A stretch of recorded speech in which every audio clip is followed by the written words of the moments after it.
Good morning, students, and welcome to another online physical science class. Today, I am continuing matter, the last part of matter. So, let's start.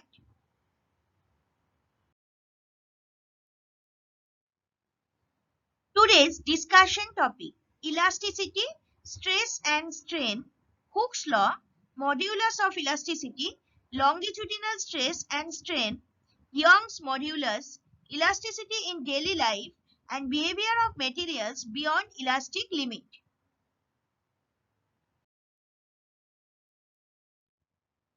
So, what is elasticity?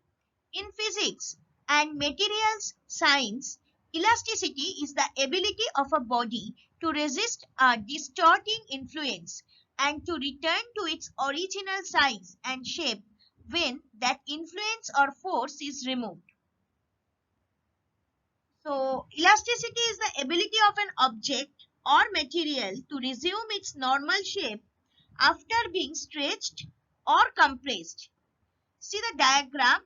You'll understand when we are stretching a rubber band, it is an example of elasticity. Now, I'm giving you other example. Let us consider a spring of length with one end fixed rigidly to support. Now, a weight is hung from the lower end of the spring. Just imagine. The spring is found to stretch by a another length. The force applied by the load is transmitted to the support through the spring. Then, according to Newton's third law, the support in turn exerts an equal and opposite reaction on the spring. These two forces balance each other so that the spring does not move as a whole but gets elongated. Thus, there is relative displacement of the different portions of the spring. Thus, a system of balanced external force acting on a body produces relative displacement in different parts of the body and not the motion of the body as a whole. Such a force produces change in the size or shape of the body only, and on withdrawing the force, the body tries to regain to original size and shape. This general behavior of matter is called elasticity. So, thus you can say elasticity is the property by which a body is able to resist deformation either in shape or in volume or both, and recovers its original shape and volume when deforming force is removed in elasticity range. Nobody is found to be perfectly elastic. That is, it recovers its original shape completely on removal of the deforming force, however large it might be. But all bodies are found to behave as perfectly elastic within certain limit of the deforming force called elastic limit. That means within a limit, elastic limit, everybody will show their elasticity. But beyond that limit, that particular elasticity limit, it will again come back to its original position. Okay. So the next one, apart from elastic fatigue, some material will have change in their elastic property because of the following factors. These factors are effect of stress, effect of annealing, change in temperature, presence of impurities due to the nature of crystals. So, factor affecting elasticity. The material will have change in their elastic property because of the following factors.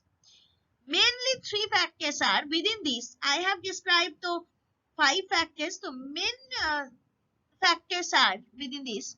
Effect of stress.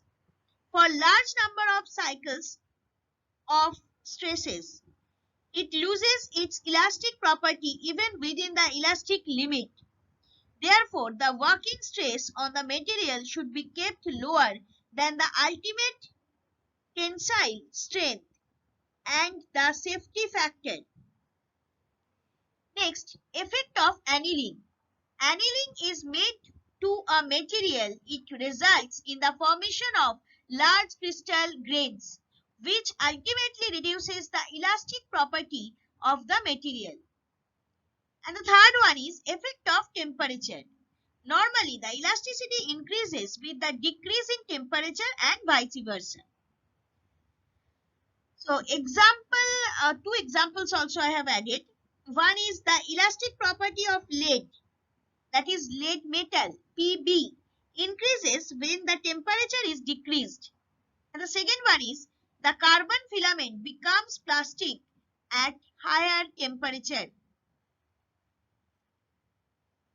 So you can say the elasticity of a material is affected by some factors. The factors are the elasticity of a material is increased on hammering and rolling. The elasticity of a material is decreased on annealing, that is the process of heating and cooling gradually. The elasticity of a material decreases with the increasing temperature and increases with decrease in temperature. The elasticity of a material increases or decreases on adding impurities to it, depending on the nature of the impurities.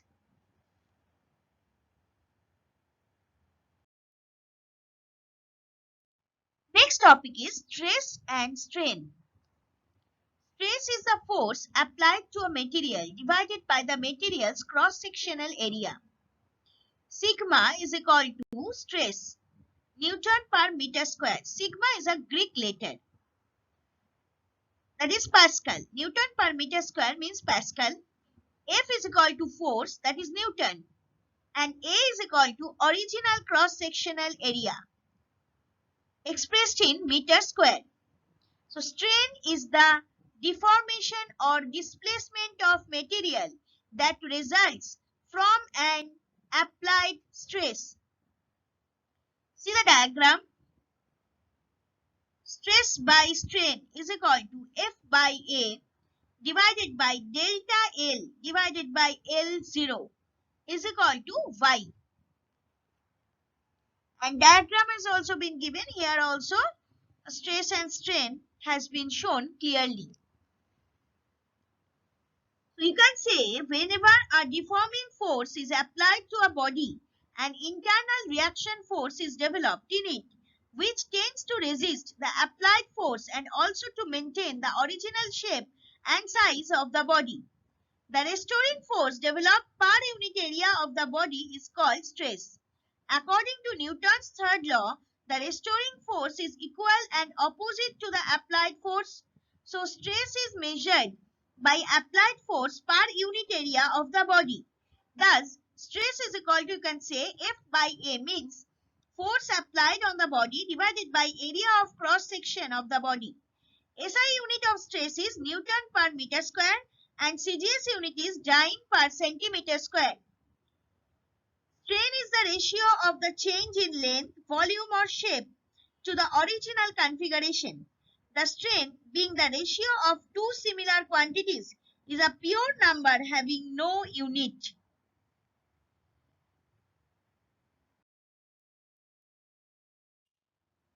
Now, Hooke's law.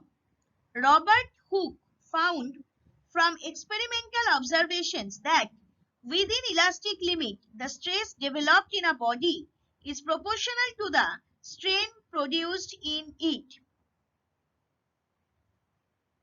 So Hooke's law is a law that states that the strain in a solid is proportional to the applied stress within the elastic limit of that particular solid. So Hooke's law gives the relationship between the force applied to an unstretched spring and the amount the spring is stretched. See the diagram. In first diagram, the spring is equilibrium length. It is in the state of equilibrium, that's why its length also in equilibrium.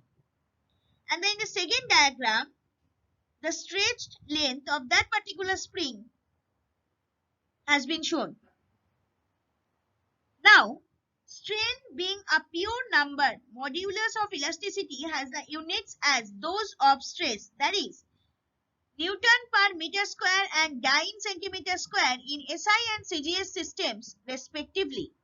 Modulus word I'll explain in the next slide. In a spring, rather you can say that in a spring, let weight W applies a pull F on the spring. That means force is equal to F and weight is equal to W on the spring, and the spring is elongated by length L, small l. It is found that L varies as F. That is, F is equal to K into L, where proportionality constant K is called force constant of the spring and is equal to force per unit elongation. It is a measure of the stiffness and is a constant for a particular spring. Its unit is Newton per meter in SI and dyne per centimeter in CGS systems. The force constant of a spring balance can be determined. Different loads W are hung from the hook of a spring balance and corresponding readings of the spring balance are recorded. It is found that K is equal to W by L always for every weight. So, the spring constant of the spring balance is determined. Now see the second diagram in the slide. F is equal to K into X. Here, force applied on the spring.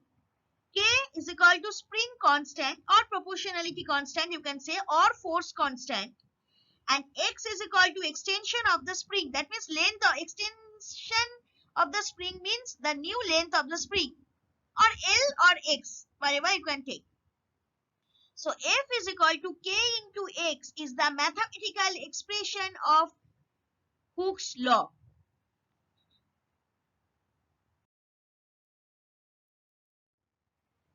Modulus of elasticity.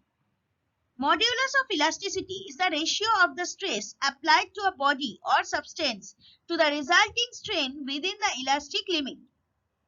It is also called elastic modulus. So according to Hooke's law, within elastic limit, stress and strain always will be there, or stress by strain is equal to a constant. This proportionality is called the modulus of elasticity of the material of the body and defined as stress developed per unit strain. Now, modification of Hooke's law for multi-axial stress in viscoelastic solids. As a result, the modified Hooke's law for multi-axial stress in viscoelastic materials has been formulated, which includes three material constants: Young modulus, Poisson's ratio, and coefficient of viscous damping of normal strain.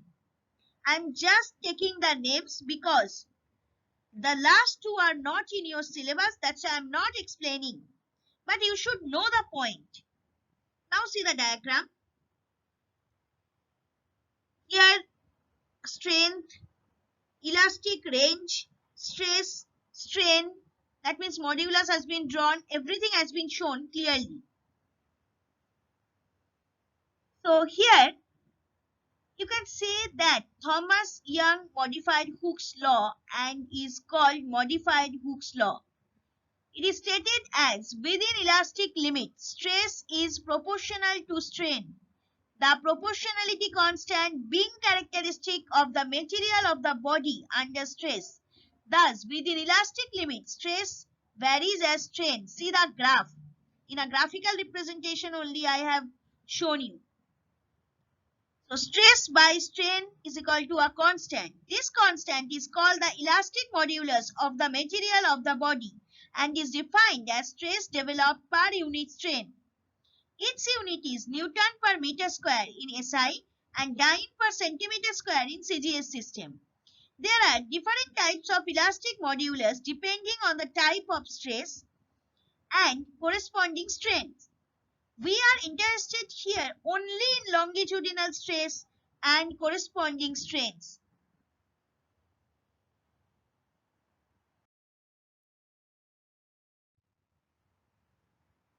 Longitudinal stress and strain. A longitudinal strain is defined as change in the length to the original length of an object. It is caused due to longitudinal stress and is denoted by the Greek letter epsilon. Epsilon. Pronunciation is like that. Okay? Like E, capital E. So longitudinal stress and strain, from the diagram you can say, for wires, rods and bars, there is a longitudinal stress F by A that produces a change in length per unit length. In such cases, stress is equal to F by A and strain is equal to delta L by L. So longitudinal stress of a bar or wire under tension or compression is the internal forces developed per unit cross-sectional area, as the magnitude of internal forces equals to that of external deforming forces F. Thus, longitudinal stress is equal to F by A. Longitudinal strain of a bar of wire under tension or compression is the change in length per unit length. So, if if L be the length of the bar or the wire and delta L be the elongation or compression of it, then we can say that longitudinal strain is equal to delta L by L.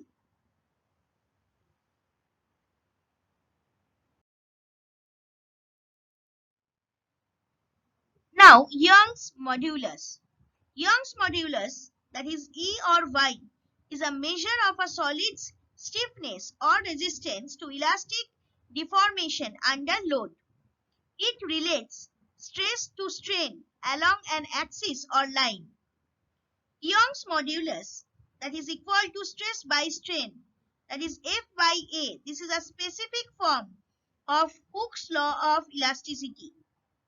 The units of Young's modulus in the English system are pounds per square inch, that is PSI, and in the metric system, newtons per square meter, that is N by meter square. See the diagram. In a graphical representation, I have shown you stress and strain along y-axis and x-axis has been drawn. So Young modulus is equal to stress by strain. So we are getting the graph where ultimate strength is there. After that, a fracture sign is there.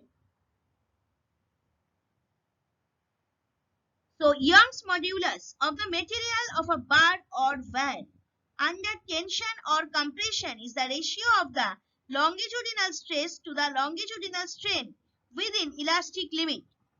It is usually denoted by Y. Thus, Y is equal to longitudinal stress by longitudinal strain, that is F by A divided by delta L by L. The unit of Y is Newton per meter square.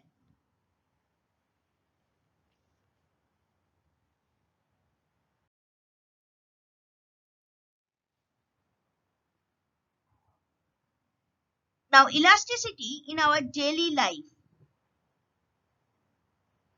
In our daily life, most of the materials we use undergo different types of stress. So, in designing a structure, proper consideration is given to possible stresses. Some of the examples I am discussing. First one, the metallic parts of machineries are so designed that they are not subjected to stress beyond elastic limit.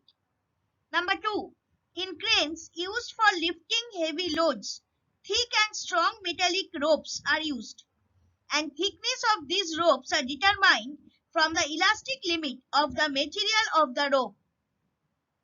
Number three, the bridges are so designed that they do not bend much or break under its own weight or heavy load of the traffic. Number four, electric poles are made hollow instead of solid ones, as hollow shafts are stronger than solid ones. Number 5. Maximum height of a mountain on the earth can be estimated from the elastic behavior of the earth. Some examples I have discussed, some examples I have shown in the figure. You see, this is from our daily life. Hair scrunchies, elastic waistband, rubber band, resistance band, all are the examples of elasticity in daily life.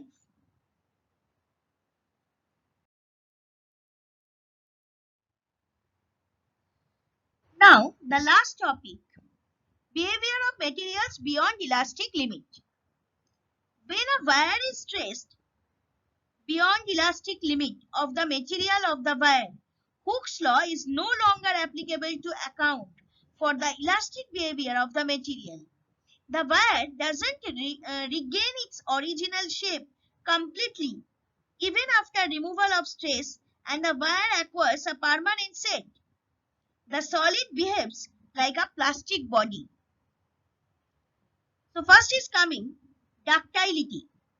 The materials which show large plastic range beyond elastic limit are called ductile material. Now, a wire of the material is found to undergo a relatively large strain with practically no increase of stress. At this stage, wires can be drawn from the rods of metals. This property of the materials are called ductility. Examples of ductile materials are copper, Cu, silver, Ag, iron, Fe, aluminium, Al, etc. So you can say ductility is when a solid material stretches under tensile strain. If ductile, a material may be stretched into a wire. See the example in the diagram. Steel is a ductile material. That means beyond its elastic limit, we can give shape of different types of glass of steel. That has been shown over here. Two types of glasses. Next one is brittleness.